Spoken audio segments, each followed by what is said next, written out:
November 12, 1945. Glastenbury Mountain, Vermont. The air was heavy, damp, chilling to the bone. Every rustle in the underbrush felt alive. A dense fog curled through the pines, swallowing the trail. Middie Rivers, 74, a hunter, stepped into the fog. He vanished, leaving no trace. What took him? Why did his journal hint at something darker? Something far worse than a misstep in the woods. Bennington, Vermont. Buzzed with unease that fall. Middie wasn't the first to disappear in those woods. He wouldn't be the last. Between 1945 and 1950. At least 5 people vanished. Men, women, even a child gone without a trace. No bodies, no clues, no answers. Locals whispered of an ancient curse, a malevolent force tied to the land itself. Stories of Native American warnings spread. Strange lights flickered in the fog. Middie's journal, found a decade later, changed everything. Discovered in a rotting cabin. It held chilling entries. What he saw wasn't a trick of the mind. It was real. It watched. It hunted. The day started ordinary enough. Middie, wiry, grizzled, led a hunting party. His companions trusted him completely. He'd hunted these trails since he was a boy.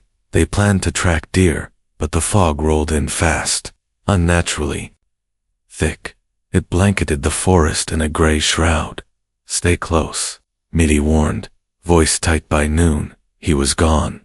They called his name, fired shots, searched until dusk. Nothing, not a footprint, not a twig. It was as if the earth swallowed him whole. The search began immediately. Hundreds of volunteers scoured the mountain. Local police, National Guard, even planes joined in. Dogs sniffed trails that led nowhere. Papers called it a tragedy, a man lost to the wild. But those who knew the Bennington Triangle weren't sure. This was no ordinary wilderness. COMPASSES spun wildly. Time seemed to slip. 3 years earlier, Paula Weldon vanished, an 18-year-old student, gone on the long trail. Her disappearance sparked rumors. A vengeful spirit, a hidden predator, or something older, tied to Algonquin tales. Tales of a man-eating stone that devoured wanderers in 1946. An 8-year-old boy, Paul Jepson, disappeared, gone from his family's farm near the mountain. By 1950, 2 more were lost. James Tedford, a veteran, vanished from a moving bus. Frida Langer, whose body was found 7 months later, and a field searchers had combed dozens of times.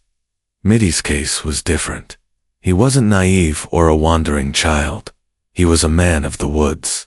A guide. His disappearance gnawed at Bennington's soul. The town's unease grew with each passing year. The fog, locals said, wasn't natural. It came every decade. Thick, suffocating. It carried an odor. Damp earth. Something metallic. Almost alive. Old-timers saw shapes in it. Tall, thin figures, moving too smoothly, too silently. Others saw lights, faint and blue, pulsing in the forest. Most called it superstition, but Middie's journal, found in 1955, changed minds. Hidden in a crumbling cabin, miles from his last spot. Its pages were weathered, ink smudged by time. It wasn't a diary of a lost man. It was a record of something watching him. November 10, 1945. Middie noted the weather, deer tracks, the mood of his party. But by November 11th, his tone shifted. Fog's thicker than I ever seen, he wrote. Compass don't work right. Spins like a drunk man's watch. He heard something, a low hum, not wind. The boys didn't hear it. They thought he was old, spooked. November 12th, his final entry, scrawled shakily. It's in the fog, eyes like holes, too many arms. It knows my name. God help me, it's calling. The journal sent chills through the town. Police dismissed it as madness or hypothermia. But readers couldn't shake the image. Something in the fog. What did Middie see? Why did his compass fail? How did his journal end up in that cabin? A cabin no one knew existed, unmarked on any map, its walls etched with strange symbols. Some said they were Algonquin markings, others claimed they were older, ancient, from a time before humans walked the mountain. Investigators tried to piece it together. The Bennington Triangle was strange. Compasses malfunctioned. Radios cut out. Hikers felt watched. Scientists blamed magnetic anomalies in the granite. But that didn't explain the disappearances, or the fog's eerie consistency. Algonquin legends spoke of a spirit, a guardian, or curse, punishing trespassers. Journals seemed to confirm it. But the truth was murkier. Eyes like holes, too many arms. Descriptions like stories from other places. Entities in liminal spaces. Not human, not animal, feeding on fear or something worse. The town tried to move on, but the fog returned in 1955.